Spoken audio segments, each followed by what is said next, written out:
we are going to focus in on Aidan Hutchinson. A lot being made about Aidan Hutchinson last season. He got off to that tremendous start. 7.5 sacks, which still led in week, I want to say it led all the way to week 11, week 12 before it finally got overtaken. But last year you saw what he could be, and obviously he gets the horrible injury. A lot of concern, a lot of nervousness. Is he going to be able to get back to that shape, that form, and where he was at? Let's start here with the timeline, Ryan. Now, shout out to Kool-Aid Ryan as well as Easy in the back for getting these graphics ready for you. Appreciate you guys tremendously. Let's get it going. This is Aidan Hutchinson. This is the comeback. Trek last year. You remember the game last year against the Bucks. You remember the 3.5 sacks. Still lost that game, which is crazy. But you remember where he was at 7.5 sacks. He had taken that next step as the guy. You believed him to be the defensive player of the year. You believed that he was the pick in 2022. You were no longer thinking about anybody else. It was that guy. And then 10-13, the infamous nasty injury that we saw. He broke his leg. We wished him the best. He made it back. We get all the way back to the game against the Packers. This pretty much is the offseason. Let's start here. Start with last year, the Bucks game. I want to show you how he looked, how explosive he looked, and how that's come back as of 4 games this season. Put the first game up there, please. Here we go. Big guy on the outside. Now, the guy he's going against right here, he's one of the best linemen in the game, ladies and gentlemen. He is Tristan Wirfs. If he was playing right now, I guarantee you, Bucks might still be undefeated. That's a lot to say about a guard, but you know what? I mean, that's a lot to say about a lineman, but you know what? Linemen deserve that sometimes. Aidan's over here. He right now is in prime form at this time. Hit play.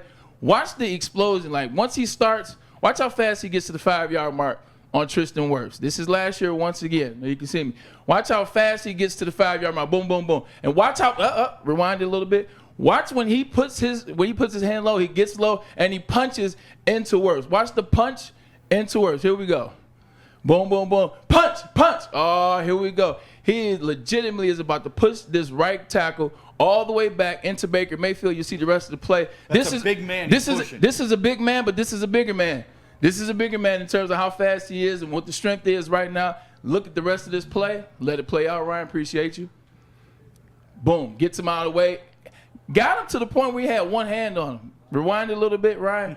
He had one hand, just his right hand, as he was trying to figure out, what am I going to do after I sack, get the celebration. This was last year. This is a game he had 3.5 sacks, and he was on the trajectory. Everything that we said about 22, 23, he took the jump in 24. He's beating double teams. He's beating triple teams. He is a force to be reckoned with. Fast forward, he has the injury against the Dallas Cowboys.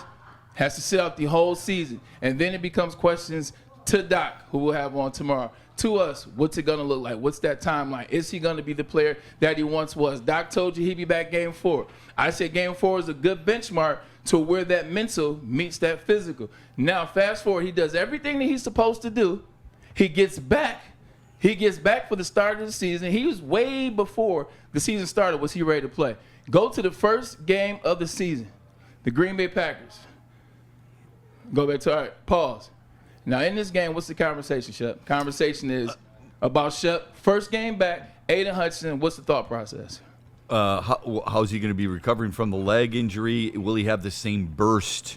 And let's watch him versus Micah Parsons. All right, here we go. Aidan Hutchinson, right here on the right side. Now, this is something that I will come back to when we get to the game after Cleveland. He's on the right side. All right, hit play. He got Tucker Kraft over him. He jumps to the left tackle, left tight end. Look how high he is. Rewind it back. Watch his body level. Watch the body level. Look at him. He's high. Remember how fast he got down? And remember he low. I mean, it's a off release, but he's still the trajectory was low. Still the angle was low. Watch how high he is on this play. Hit play. Look at the body. Look at it. Now he he's up almost here. Stands up. He's standing up. Yeah. He's doing this. He's not a tight end. You're not a tight end. You're not George Kittle. This is a little bit of trying to figure it out. When you're trying to figure it out, that's in your mental. You're healthy. Mm-hmm. Aidan's healthy right here, but it's that mental trying to figure out, can I still do it? And now you'll see the guard come off and chip Aidan. Watch Aidan on this. All right, doesn't. It's a two-way. It's a double team. So I'm not knocking the double team, but just look at the energy. Look at the effort and look at the confidence level and what Aidan is on this play. Finish it out.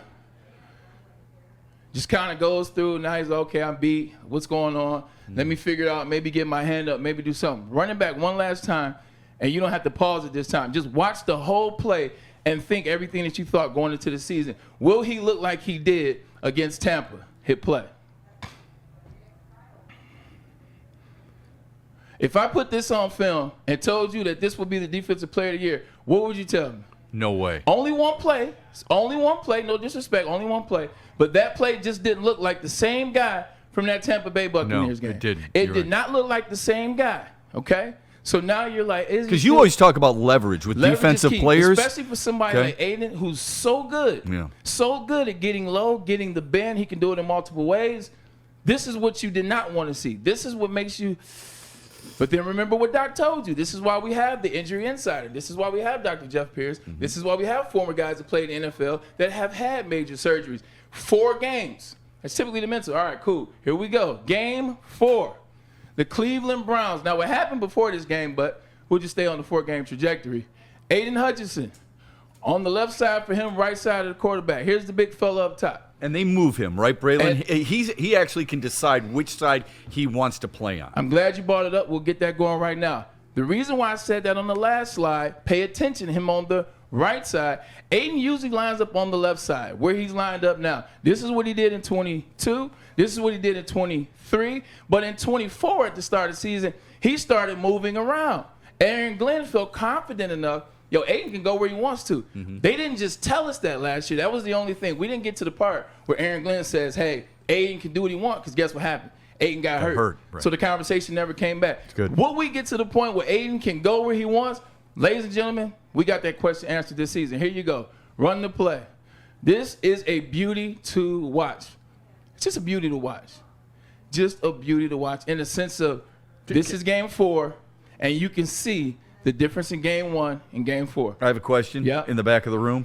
Play. Why would Joe Flacco motion his tight end away from Aidan Hutchinson to the left side? To me, that makes no sense. Because he's looking for a favorable matchup, and he knows he got a quick window. So he's literally looking for his tight end to come quick. He's got a quick window. He knows that Aidan's 5 yards outside the line of scrimmage, which means he's about 8 to 10. He's got a quick second to throw this ball, and that's what he's attempting to do. Gotcha. But Joe's a big quarterback that doesn't necessarily care about taking sacks, like we'll see on this play. Hit play. Oh, see, look, just run it back. Just look at Aidan getting ready. Just look at him chopping at the bit. Just look at where he's at. Look at the field. Like, this is the Aidan we want to see. This is him being back. This is it right here. All fours getting ready. He's chomping at the bit. Can't get that foot in there. Where's that leverage? Where's that foot? 71, you don't stand a chance. 71 knows it, too, because 71's too high. 71's too high. You cooked. What? He's like, oh, shoot, here's that guy. Mama, there goes that man, they said. Mama, there goes. Look how high he is. And he's looking. This right eye is looking like D-A-M-N. Hit play. Excuse me. Let me get up around you. Hey, Joe thought that he would get a good enough chip to where he would have just enough time to find you at one of these guys. Joe, I'm so sorry to tell you. Hit play. You ain't going to have that time to time. Now Joe knows it is what it is. Now you just take the sack as a 27-year vet that I think he is. Slams him down. Rewind it all the way back. Now, there's a lot of plays to choose from in terms of what he's done over the last 3 games. 4 sacks in the last 3 games for the big fella, by the way. But I chose this one because I like the bend. I like the aggression. I like how fast he got the arms off of 71. He didn't go up and under. He went over. He went over, which is one of those bag moves I talked about. He doesn't just have to dip and rip. Hit play. Knocks the hand down double time, I do believe. Oh, he did the fake. Faked him with the right arm and then used the left arm to knock it down. And then he just ripped through. 100%. Yeah. And he knocked it down kind of with the left arm. Hit play. Aidan's back, man. Aidan's on trajectory. And all you're going to say this is a bad offensive line. Who cares? He did it to the Baltimore Ravens. He did it to this team. He did it to the Chicago Bears. And they're figuring out 4 sacks in 3 games. Not only is Aidan Hutchinson going to be comeback player of the year, because he got 4 sacks already. That's a 17-sack trajectory. 4 sacks in 4 games. He's on track to be comeback player of the year. He's also going to be defensive player of the year. It doesn't just stem from him getting back to the thing that was in his bag, him up and under, the leverage, getting low, feeling strong, feeling confident. It's because these big guys up front. It's because of how well the big guys. How much does that help him? Oh, do you think? Tremendously, because now you can't do double teams. Now guys can't take their time and double team out because they got the big fella DJ Reader in the middle. You got the big fella Tariq Williams, who has 2 knockdowns, is playing well for them right now. And oh, by the way, another reason why he's going to be comeback player. Defensive player of the year. Kool-Aid, we just got a ticker about a particular player who might have been the Lions' best defensive player last season after Aidan Hutchinson got hurt, who is going to start practicing this week. Hey.